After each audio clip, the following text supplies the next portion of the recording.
The Condemnation. The grand courtroom of the Galactic Empire stretched across 3 kilometers of polished obsidian, its ceiling lost in artificial clouds that sparkled with the light of 1,000 captured stars.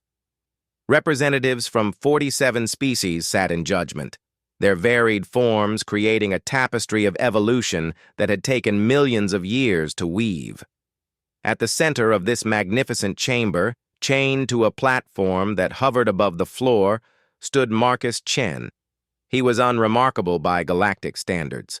Young, barely 25 standard years, with the typical bipedal form and soft features that marked his species as one of the newer additions to galactic civilization. His dark hair was disheveled from months of imprisonment, and his clothes bore the simple gray uniform of the condemned. Yet there was something in his eyes that made even the most ancient of the council members uncomfortable. It was not fear, not defiance, but a quiet certainty that seemed to burn like a cold flame. The Overseer, a towering crystalline being whose body refracted light in patterns that hurt to look at directly, raised what might have been considered an arm. The massive chamber fell silent, save for the gentle hum of the anti-grav systems that kept the platform aloft. When the Overseer spoke, its voice resonated through both air and mind, a telepathic echo that every species present could understand, regardless of their biological makeup. "Marcus Chen of Earth," the voice intoned, each word carrying the weight of absolute authority. "You stand accused of the highest crime known to galactic law. You have committed genocide against the Thraxian colony of Kepler 442b. 17 million sentient beings died by your hand. How do you answer these charges?" Marcus lifted his head, meeting the Overseer's gaze without flinching. Around the chamber, 1,000 different ways of breathing created a symphony of anticipation. The Vorthak delegation clicked their mandibles in what their species considered anticipation. The gaseous Etherians pulsed with colors that indicated intense interest. Even the machine-like Nexus units hummed with increased processing power. "I answer that every single one of those deaths was necessary," Marcus said, his voice carrying clearly through the chamber's acoustic amplifiers. "And I answer that if given the choice again, I would make the same decision without hesitation." A ripple of shock moved through the assembly like a wave. The Thraxian ambassador, a serpentine creature whose scales showed the blue-black of deep grief, reared up nearly 3 meters into the air. Its voice was a hiss that somehow conveyed more emotion than any human scream. "He admits it," the Thraxian declared. "He admits to the murder of our children, our elders, our innocents. There can be no mercy for such a monster." But Marcus continued speaking, his voice never wavering. "I answer that the Thraxian colony was not what it appeared to be. I answer that those 17 million beings had already been dead for 3 years, their bodies puppeted by something far worse than death. I answer that I saved not just humanity, but every species in this chamber from a fate that would have made extinction seem like mercy." The Overseer's crystalline form shifted, light patterns changing to something that those familiar with their species recognized as deep displeasure. "The defendant speaks of matters beyond the scope of these proceedings. The evidence is clear. Orbital bombardment records show that you, as commander of the human vessel, Indomitable, fired upon civilian targets. Bioweapon deployment signatures match human military protocols.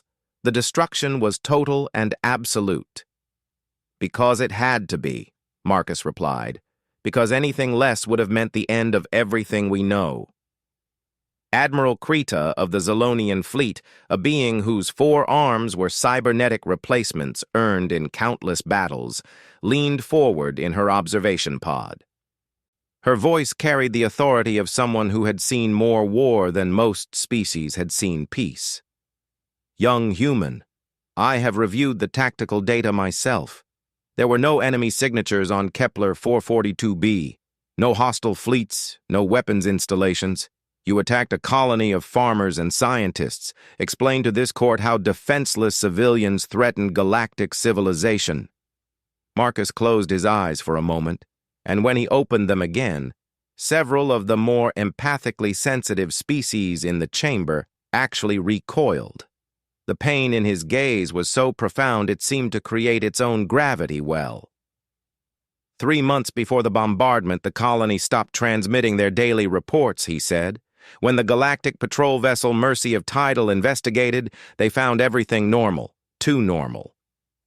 Every single colonist going about their daily routines with clockwork precision. No variation, no individuality, no sign of the chaos that makes life truly alive.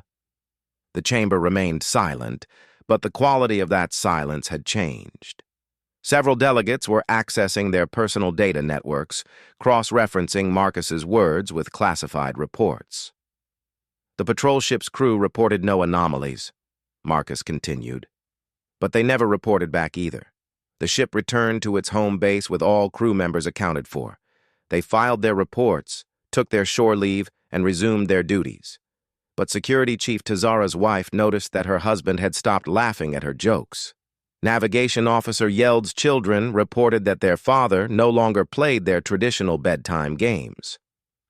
Chief Medical Officer Saren began performing routine procedures with mechanical precision instead of the gentle care she was known for. A cold dread was beginning to seep through the chamber like a toxic gas.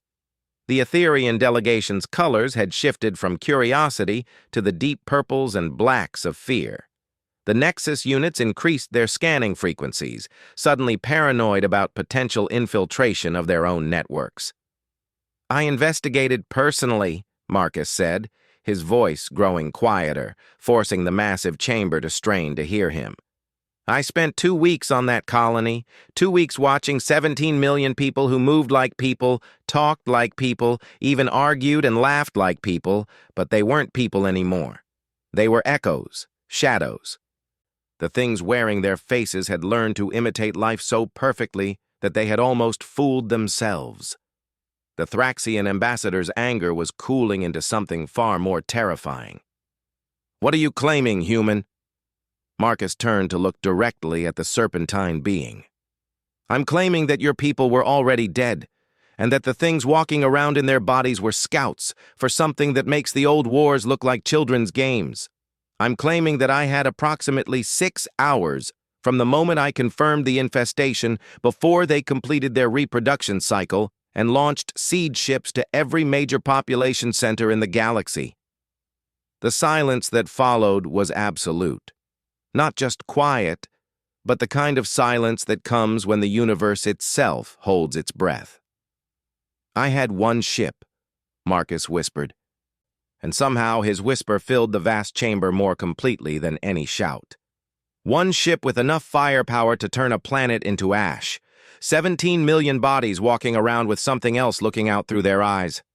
Something that was learning, growing, preparing to spread to every world we hold dear. I had 6 hours to make a choice that would either save the galaxy or make me the worst mass murderer in recorded history. He looked up at the Overseer, and there were tears in his eyes now. "So I chose to save you all. I chose to kill 17 million people who were already dead so that trillions more could continue to live. I chose to carry that weight so that your children could grow up to hate me for it." The chamber erupted in chaos. Delegates were shouting in dozens of languages, demanding explanations, calling for evidence, some fleeing to check on their own worlds. But through it all, the Overseer's voice cut like a blade through silk. "Marcus Chen of Earth," the crystalline being pronounced, its words carrying the finality of gravity itself. "This court finds your claims to be without merit. No evidence supports the existence of such a threat. Your actions constitute genocide of the highest order. By the authority vested in this court by the Galactic Accords, I sentence you to immediate neural dissolution. Your consciousness will be scattered across quantum space, ensuring that neither death nor life will ever again know your touch." The platform beneath Marcus began to glow with the same cold light that filled the Overseer's crystalline form. The neural dissolution matrix was powering up, preparing to tear his mind apart at the subatomic level. Marcus smiled then, and it was not the smile of a man facing obliteration. It was the smile of someone who had kept a secret for just long enough. "That's unfortunate," he said calmly, "because my ship's computer was programmed to send a very specific signal if I didn't check in every 15 minutes. He looked up at the chamber's chronometer, a massive display that showed Galactic Standard Time. "I've been in this chamber for exactly 14 minutes and 37 seconds. The Overseer's light patterns shifted to something that those familiar with their species had never seen before. Pure, undiluted terror. "No," the crystalline being whispered. "What have you done?" Marcus's smile widened as the chronometer ticked over to 14 minutes and 59 seconds. "I've kept my promise," he said. "I told you I would make the same choice again." The chronometer reached exactly 15 minutes. Somewhere in Earth's solar system, the human vessel Indomitable received a signal it had been waiting for. Its AI activated protocols that had been written by the finest military minds humanity had ever produced. Protocols designed for only one scenario: the complete and total extinction of hope. High above Earth's gleaming cities, defensive platforms that had been disguised as communications relays powered up weapons systems that violated 12 separate galactic accords. Deep in the asteroid belt, mining ships revealed themselves to be carriers for swarms of autonomous weapons that had been quietly reproducing for months. On the edges of human space, sleeper agents aboard merchant vessels simultaneously activated devices that turned civilian craft into guided missiles. But most importantly, in the depths of Earth's oceans and buried in the cores of its moons, ancient machines began to wake up. Machines that had been waiting in hibernation for millions of years, left behind by a species that had faced the same choice Marcus had faced, a species that had chosen differently. The machines began to sing, and their song was heard across the galaxy. It was a song of ending. Marcus closed his eyes as the neural dissolution matrix reached full power. He thought of his sister Sarah, who would wake up tomorrow in her apartment on Mars to find that her brother had become the most hated being in galactic history. He thought of his parents, who had raised him to believe that sometimes the right choice and the good choice were not the same thing. He thought of the 17 million colonists whose bodies he had reduced to ash, and hoped that wherever their souls had gone, they understood. The Matrix fired. Marcus Chen ceased to exist, but his promise lived on. In command centers across 47 worlds, emergency alarms began to sound as human ships dropped out of hyperspace. Not hundreds of ships, not thousands, millions. Ships that had been hidden, disguised, or simply forgotten by a galactic intelligence network that had grown complacent after centuries of peace. On the bridge of the human dreadnought Terran's Wrath, Admiral Sarah Chen looked out at the lights of the Galactic Empire's capital world and activated the fleet-wide communications array. "This is Admiral Chen of the Terran Defense Force," she broadcast on all frequencies. 15 minutes ago, you murdered my brother for saving your lives. He told you the truth about Kepler 442b. He showed you mercy when you had shown none to him, and you killed him for it. The transmission reached every ship, every station, every inhabited world in the galaxy. Now you will learn what happens when humanity stops being merciful. The first phase of humanity's retaliation was not weapons fire or invasion fleets. It was information. Every classified file, every secret communication, every hidden truth that human intelligence networks had gathered over 2 centuries of galactic citizenship was simultaneously broadcast across the galaxy. The evidence of the infestation on Kepler 442b was in there, buried in medical reports and sealed investigative files that had been classified to prevent panic. Sensor logs that had been altered, witness testimonies that had been suppressed, scientific analyses that had been destroyed, all of it proving that Marcus Chen had been telling the truth. But that was only the beginning. The retaliation. The Galactic Empire had ruled for 3,000 years through a careful balance of overwhelming technological superiority and the illusion that resistance was impossible. Their fleets numbered in the hundreds of thousands, their weapons could crack planets, and their surveillance networks monitored every cubic meter of space from the galactic core to the outer rim territories. They had maintained peace through strength, and strength through the absolute certainty that no single species could challenge their authority. They had forgotten that humans were very good at making the impossible look easy. Admiral Sarah Chen stood on the bridge of the Terran's Wrath, watching as her tactical display populated with red dots that represented enemy vessels. 300 Imperial ships had responded to the human fleet's arrival in the capital system, their commanders confident that they were facing some kind of terrorist cell or rogue military unit. They had no idea that they were looking at the opening move of a war that had been planned for over 50 years. "Ma'am," reported Lieutenant Commander Vex, a young officer whose parents had fled Earth during the first wave of human colonization. "Imperial forces are demanding our immediate surrender. They're offering to accept our capitulation if we hand over the officers responsible for this terrorist action." Sarah almost smiled. The Empire still thought this was some kind of diplomatic incident that could be resolved through negotiation and the application of appropriate force. They had no understanding of what humanity was capable of when they stopped pretending to be civilized. "Signal the fleet," she ordered. "Execute Protocol Lazarus." Across the human formation, ships that had appeared to be standard frigates and destroyers began to unfold like deadly flowers. Armor plating retracted to reveal weapon systems that had been hidden in cargo holds and disguised as civilian equipment. Engine signatures changed as fusion reactors that had been running at minimal power suddenly roared to life. Most shocking of all, the human ships began to multiply. What the Empire had detected as 50 vessels was actually 500. Advanced holographic projection systems had been hiding the true size of the human fleet, making single ships appear like empty space while actual empty space appeared to be occupied by decoy vessels.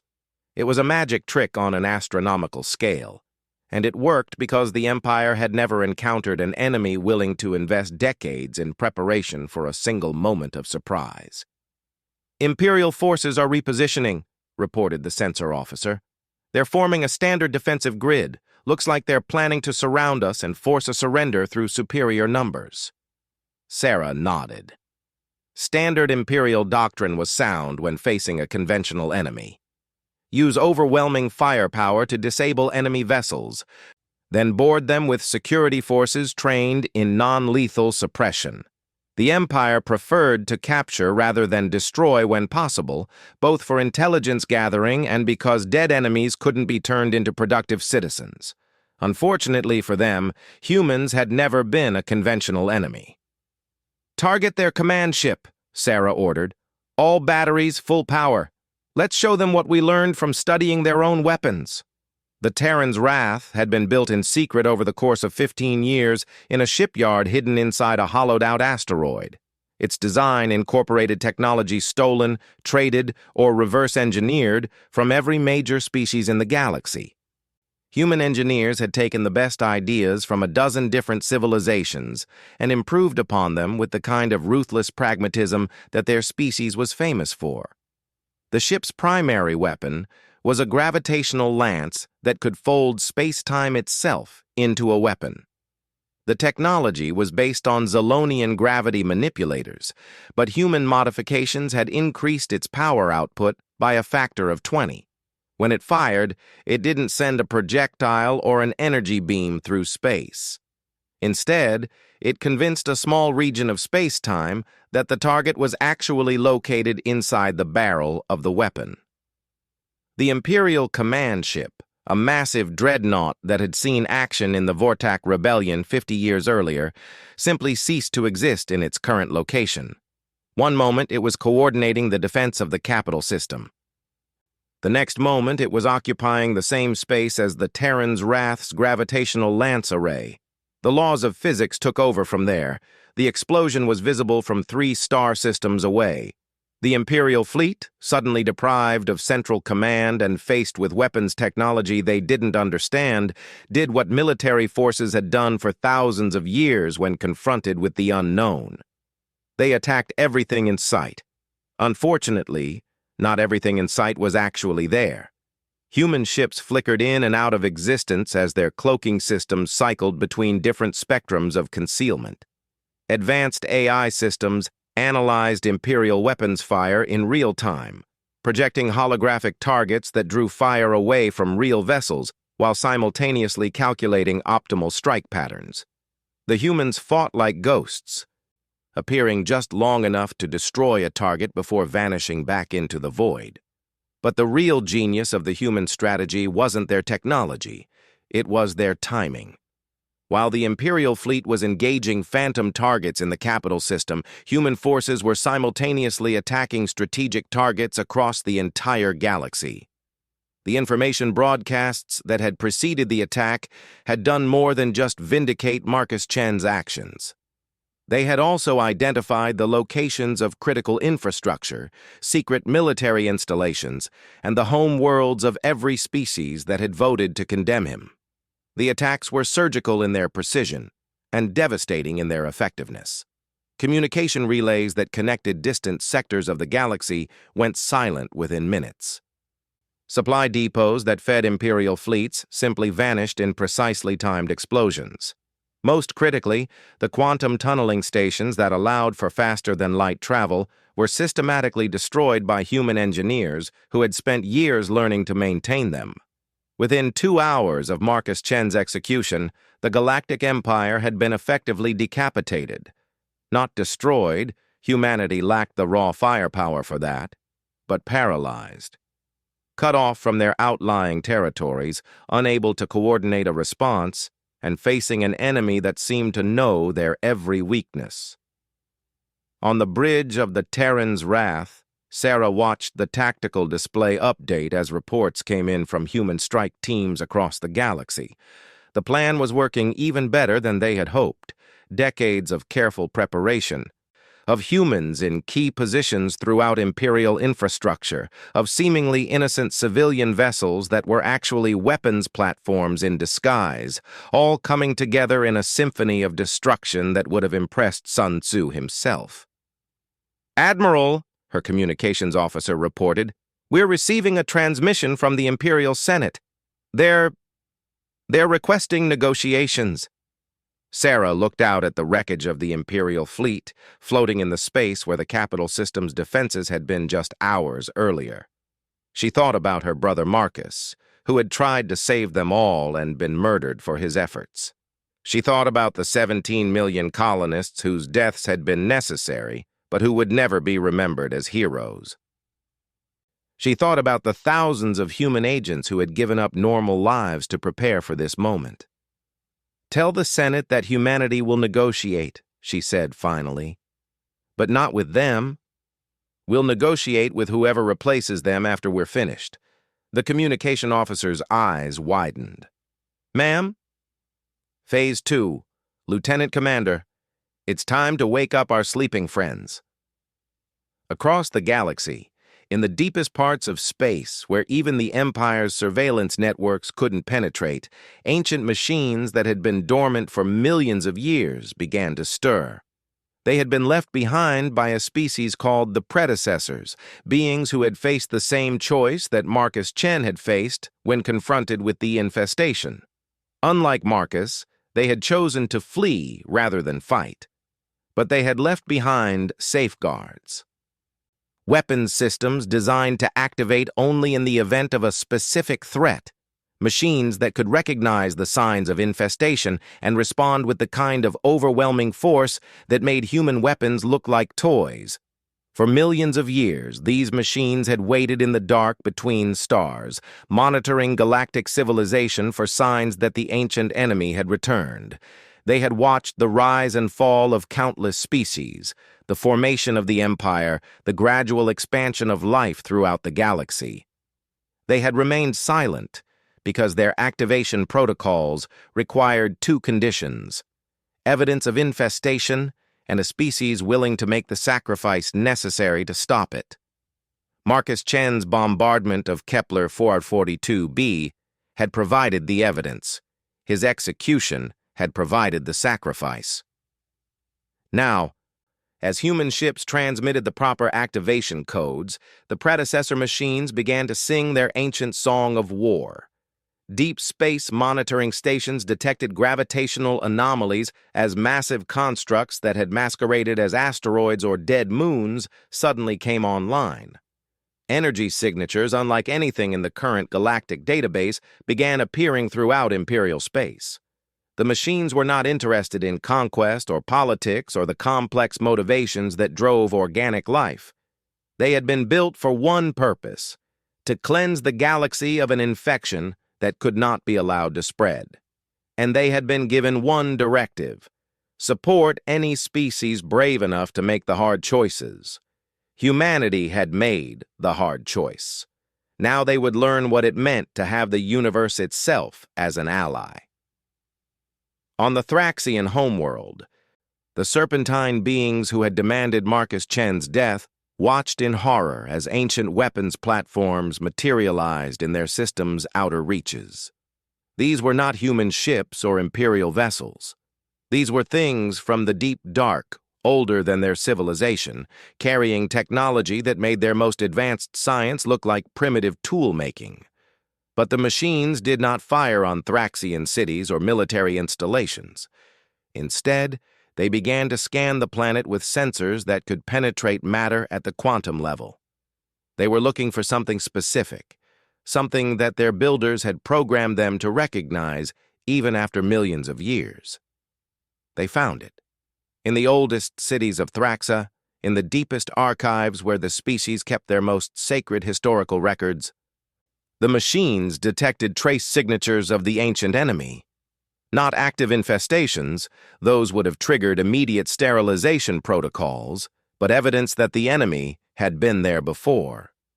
Long ago, in the early days of Thraxian civilization, something had visited their world and left behind genetic markers that still echoed in their population.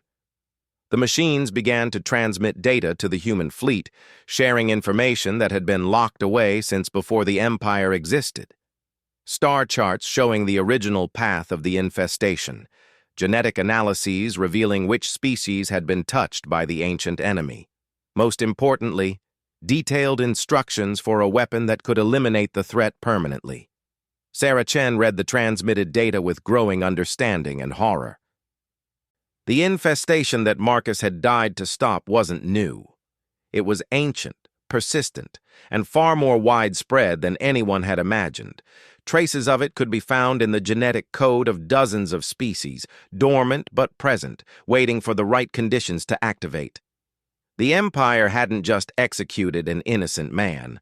They had killed the only person who understood the true scope of the threat they all faced. "Ma'am," her science officer reported, voice shaking with the implications of what he was reading. "According to this data, approximately 60% of the galactic population carries dormant genetic markers from the original infestation. Under the right circumstances, they could all be activated simultaneously," Sarah finished. 60% of the galaxy, all becoming carriers at the same time. The scope of the catastrophe that Marcus had prevented was almost beyond comprehension. If the Kepler 442b colony had completed its reproductive cycle, it would have sent out seed ships carrying activation signals to every world where dormant genetic markers existed. Trillions of beings across hundreds of species would have been converted simultaneously, creating an army of the infected that could have overwhelmed any possible resistance. Instead, One young human with impossible choices and unshakable resolve had stopped it with a single ship and the will to carry out genocide in service of a greater good. "Set course for Thraxa," Sarah ordered. "It's time we had a conversation with the beings who demanded my brother's death. I think they need to understand exactly what kind of monster they created when they decided that justice was more important than truth." As the human fleet moved toward the Thraxian homeworld, reports continued to arrive from across the galaxy. Imperial forces were in complete disarray, their communication networks severed and their supply lines cut. Several member species had already declared independence, taking advantage of the chaos to settle old grievances. Most critically, the ancient machines were sharing their technology with human engineers, providing weapons and defensive systems that could protect the galaxy against future infestation attempts. The Galactic Empire was dying, its 3,000-year reign coming to an end not through conquest or revolution, but through simple obsolescence. Humanity had proven that the Empire's protection was not only unnecessary, but actively harmful. They had shown that sometimes the greatest act of love was to be willing to be hated for doing what was right. But Sarah knew that destroying the Empire was only the beginning. The real work would come afterward, when humanity had to build something better from the ashes of the old order, when they had to prove that they deserved to inherit the authority they had just claimed through force, when they had to show the galaxy that Marcus Chen's sacrifice had been worth it. The Terran's wrath entered the Thraxian system exactly 6 hours after the execution of Marcus Chen. By then, the ancient machines had completed their scan of the planet and transmitted their findings to the human fleet. What they had discovered would change everything the galaxy thought it knew about its own history, and Sarah Chen, sister of the man who had saved them all, was about to deliver the news personally. The Reckoning. The Great Assembly Hall of Thraxa had stood for 8,000 years, its crystalline spires reaching toward the stars like prayers made manifest in stone and light. It was here that the Thraxian species had first achieved unity, here that they had made the decision to join the Galactic Empire, and here that they had celebrated their ascension to positions of power within the Imperial Senate. It was also here that Admiral Sarah Chen chose to deliver humanity's final judgment. The hall had been hastily converted into a makeshift war room as Thraxian military leaders scrambled to understand what was happening to their galaxy. Ancient machines of unknown origin had appeared in their system.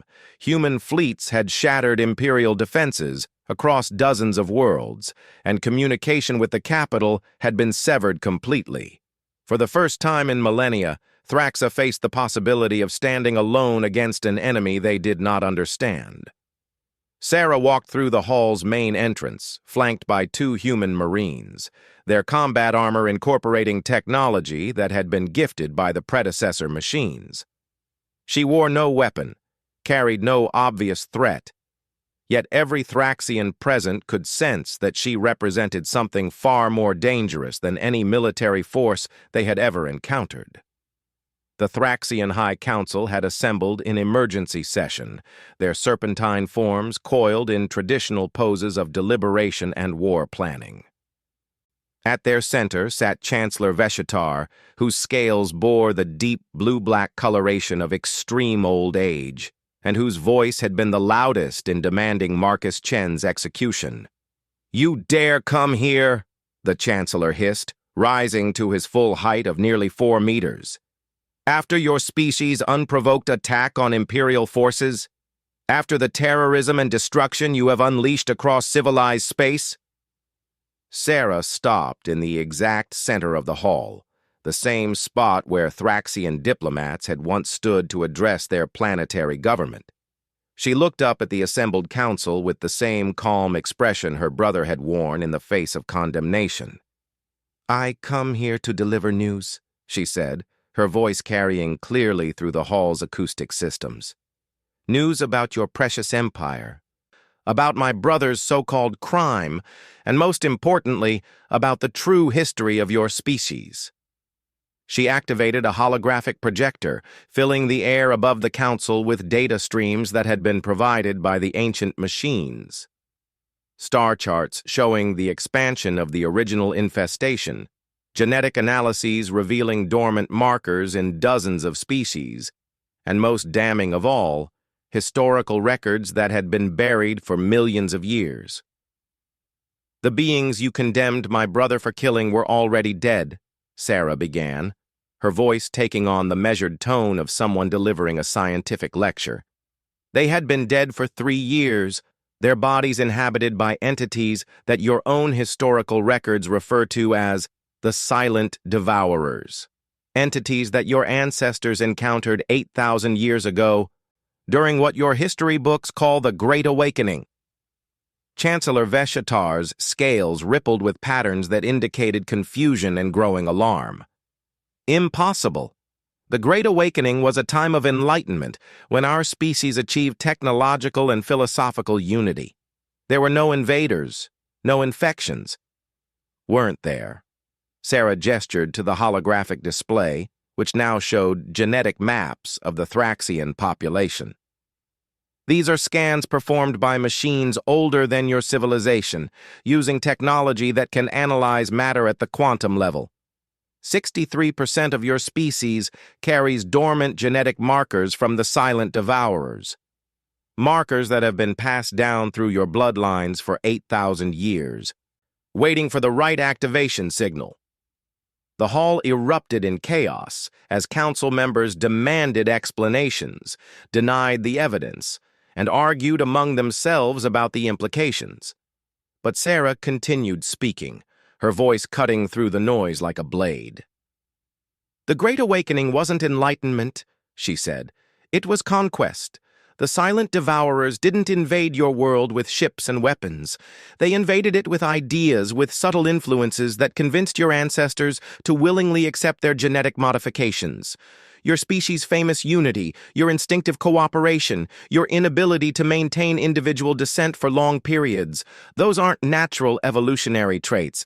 They're the result of alien programming designed to make you perfect carriers. Chancellor Veshatar's voice was barely a whisper. You lie. This is some human trick, some deception to justify your brother's genocide. The ancient machines don't lie, Sarah replied. They can't. They were built by a species that learned the hard way what happens when you allow the Silent Devourers to spread. The predecessors faced the same choice my brother faced. Allow the infection to spread or commit genocide to stop it. They chose to flee instead, abandoning the galaxy to its fate while leaving behind these machines as a last resort. She gestured to the data streams, which now showed tactical analyses of the Kepler 442b incident. My brother discovered the reactivation site just hours before the dormant genetic markers throughout the galaxy would have been triggered simultaneously. 17 million converted carriers would have sent out activation signals to every world where your species and dozens of others have established populations. The cascade effect would have been unstoppable. The truth was settling over the council like a suffocating blanket.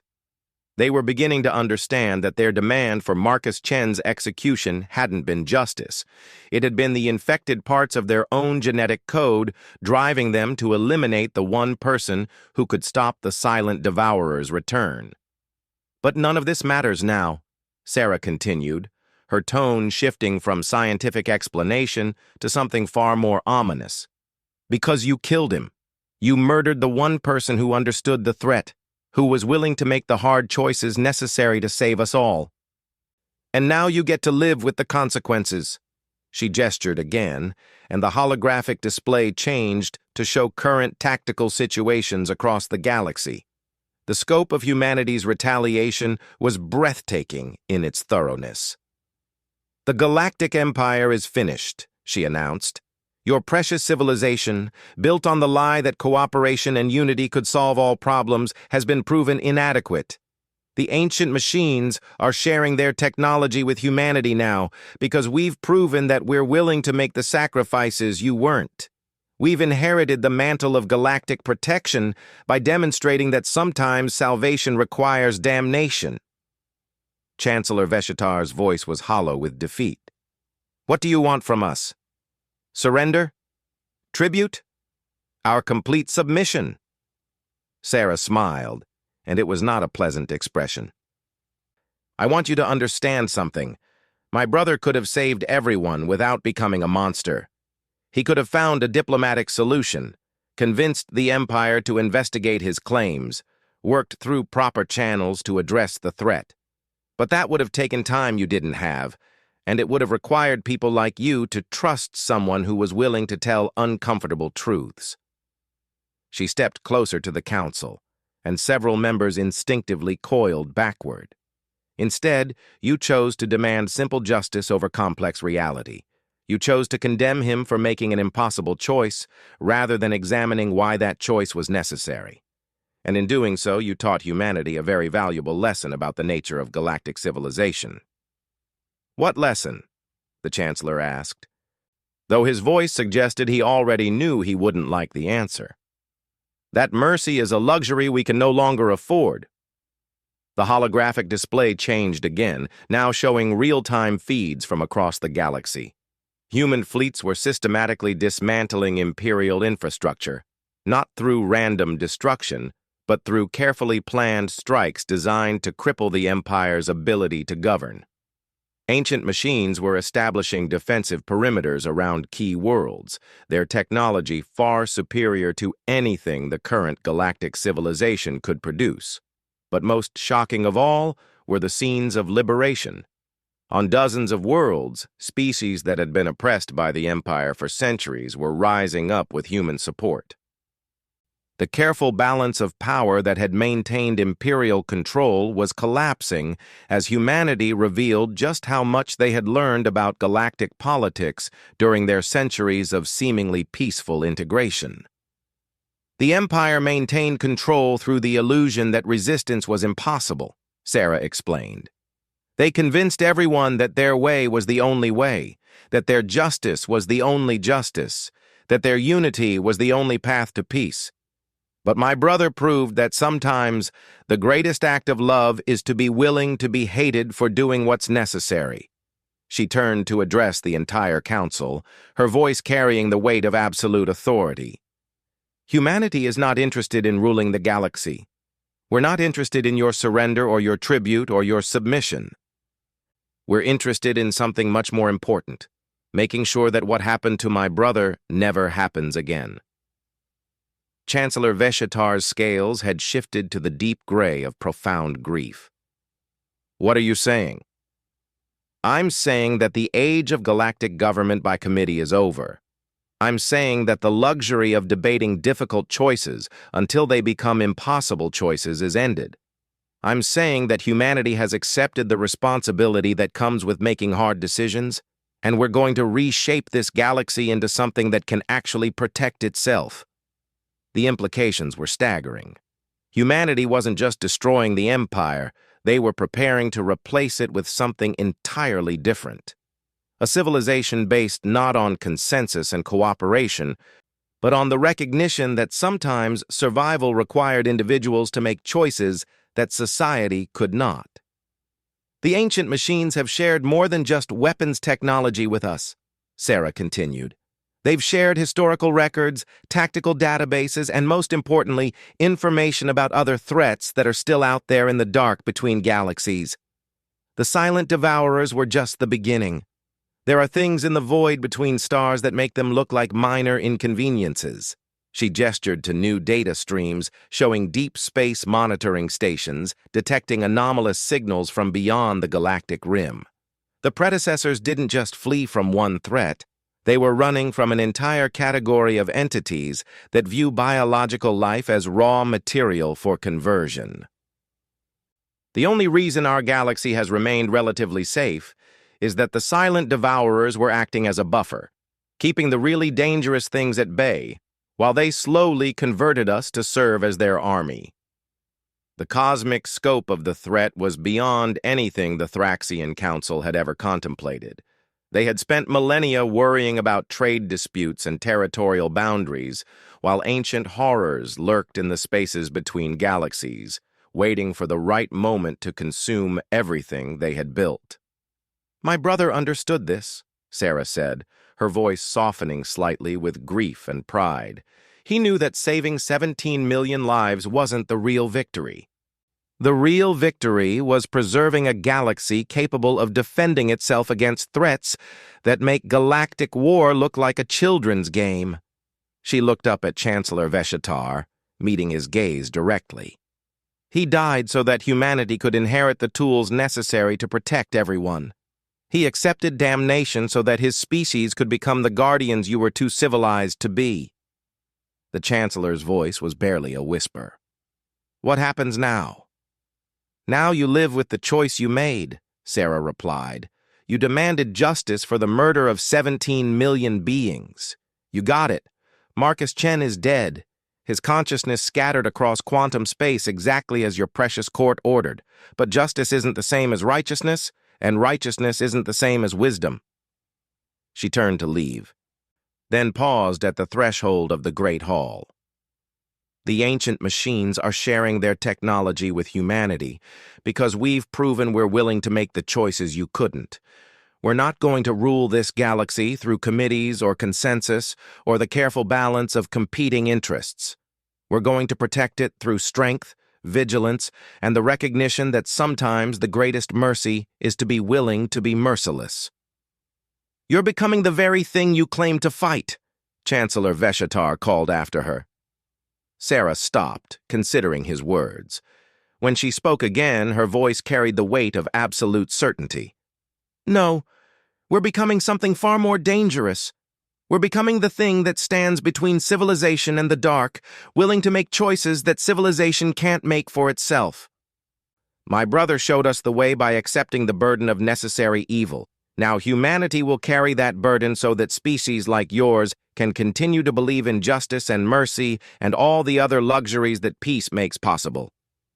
She walked out of the hall, leaving the Thraxian Council to contemplate the ruins of everything they had believed about galactic civilization. Behind her, the ancient machines continued their song of war, preparing for threats that had been sleeping in the void since before the first star formed. The Galactic Empire was dead, killed not by conquest, but by the revelation of its own fundamental inadequacy. In its place, humanity was building something unprecedented, a civilization based on the recognition that some choices were too important to be left to democratic process. Marcus Chen had died believing he was saving the galaxy from the silent devourers. In the end, he had saved it from something far worse, the complacency that comes from believing that good intentions are sufficient to protect against ultimate evil. 15 minutes after his execution, humanity had brought the Empire to ruin. But that had never been the point. The point was building something better from the ashes, something worthy of the sacrifice he had made. Something that could stand guard against the things that lurked between galaxies, waiting for civilized beings to make civilized choices about uncivilized threats. The age of galactic democracy was over. The age of human guardianship had begun. And in the deep dark between stars, ancient things that had been waiting for millions of years began to take notice of a small blue world whose children had learned the hardest lesson of all, that sometimes love requires the courage to be hated by the very people you're trying to save.